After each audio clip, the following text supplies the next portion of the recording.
Hello, golfing fans, and welcome back to the channel. It's Joe here again for the Sports Geek for episode 2 in our new series because I'll be here each week covering the PGA Tour, the DP World Tour, and probably a little bit of Live Golf League 2 along the way. Now, we have dropped episode 1 already, which is my four-man squad for this week's DP World Tour event, the KLM Open over at the International Golf Club in Netherlands.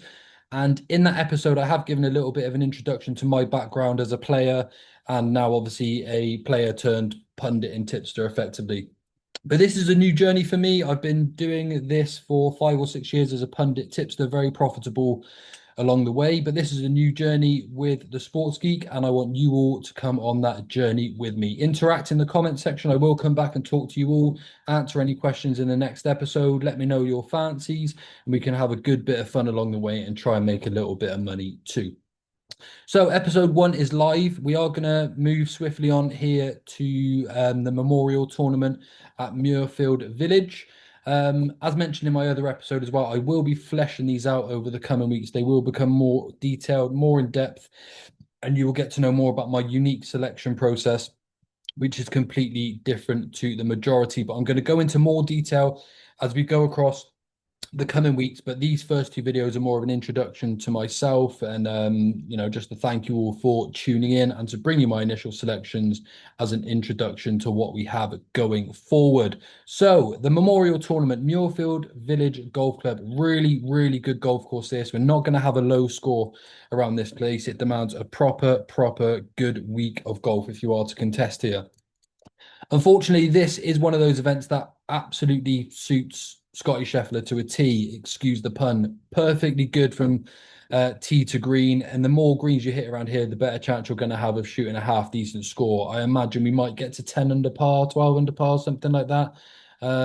If we're lucky, I suppose. But this is a course that really is going to demand 4 days of solid golf. And ideally, good tee to green play is all you need. For that reason, I have found some players that aren't necessarily too flashy this week. I want a little bit of consistency. Scottie Scheffler is just too short to bat. That's no real fun in golf, is it? And if you are backing Scottie Scheffler, you don't really give yourself any leeway to take a stab at any other players just simply down to the price. He's going to have an obvious chance. It'll be very hard to beat whilst he tries to make it 3 Memorial Tournament wins in a row. A lot of people have actually been talking about his game like he's been in poor form, expecting it to continue to deteriorate. But he's been playing poor and still finishing tied second, tied third in most of his tournaments. So it's only going to get better. And as soon as it clicks, he's going to be near on impossible to beat for most of the field. But there are a few holes in his game this week. And my squad is a 3-man squad. I'll start with my number 1 selection. It's actually Russell Henley, who won for us last week. Now, backing players back to back isn't really a trend I like, especially after winning an event. But looking down this field, he looks like a really solid option at 18 to 1. He's a remarkable player, and I'll tell you why too. He averages around 288, 289 yards with his driver, which is very low, one of the lowest on the PGA Tour. He doesn't have a high ball flight with his irons, so he can't hit any sort of long tower irons that will stop quick. He doesn't play with much spin. He's not a flashy player that moves the ball left to right and right to left too much. He hits fairways, he hits greens, and he makes putts. There is no player in the world that hits it as short as Russell Henley that could get up to world number 5, because that's where he is at the moment. He's a 6-time PGA Tour winner, won this year, which was, of course, last week. He's had 4 top 10s to go with that as well. And he is world number 5. It's really remarkable. He's got no flashy attributes about him whatsoever, but he's a really efficient golfer. So much so, he's even playing well at events that just don't suit his game. If you want to look at some correlating courses for Muirfield, places like Bay Hill and the Masters, Augusta, they're probably going to be quite well correlated to this on the basis of the setup and the attributes that players are going to have to use to score well. Now, Russell Henley finished tied 3rd at the Masters this year, and that is a course that couldn't suit him any worse. But he's that good. He finished tied 3rd and actually looked like he might have gone on to win it at one point. So outside of Scottie Scheffler, I think the best bet this week is Russell Henley at 18 to 1.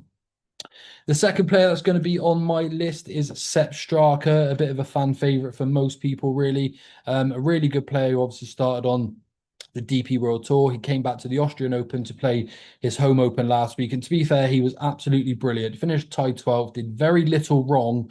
And that is actually what I'm looking for here. He shot rounds of 67, 66, 68, 67. And he had a fair few putts that just missed out. So he could well have finished even higher. But I really like the way that he played his game last week. He was rock solid, made very little mistakes.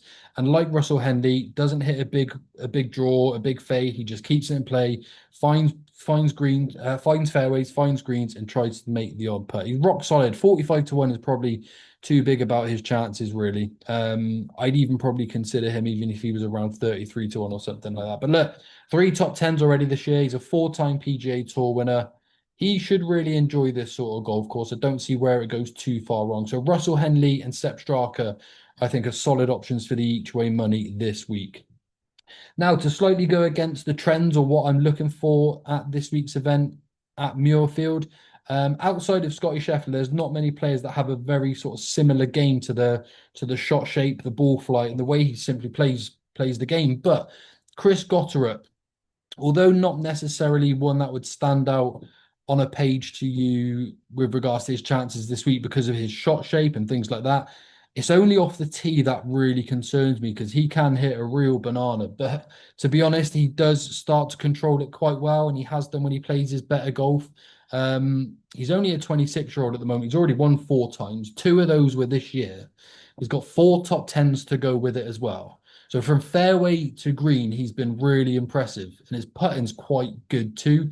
So even though his game off the tee worries me, if he can keep it in play, he's going to be hitting a lot of very similar shot shapes into these greens that Scottie will hit. And I think he could well outplay his odds this week. It may be a case of boom or bust for Chris Gotterup, but he has now risen to world number 11 already. And even on the basis of that, he is way overpriced. He's about 30th or 35th down in the betting, but he's world number 11. So even that is a wrong correlation right there. So look, Russell Henley and Sepp Straka are 2 real solid options that make the squad. Chris Gotterup is probably the one that's a little bit volatile, but I think if it clicks for him, he could well be in the mix this week. And at 55-1, he has been dangerously overlooked as well. Okay, as mentioned, short and sweet for this week, but really appreciate everyone that's tuned in so far. I'm going to be back every single week covering all of the golf, probably do some round by round bets, some in-play bets and things like that too. So stick around, drop some comments below, and hopefully we will be on to some winners. Appreciate you all, and I'll see you all real soon.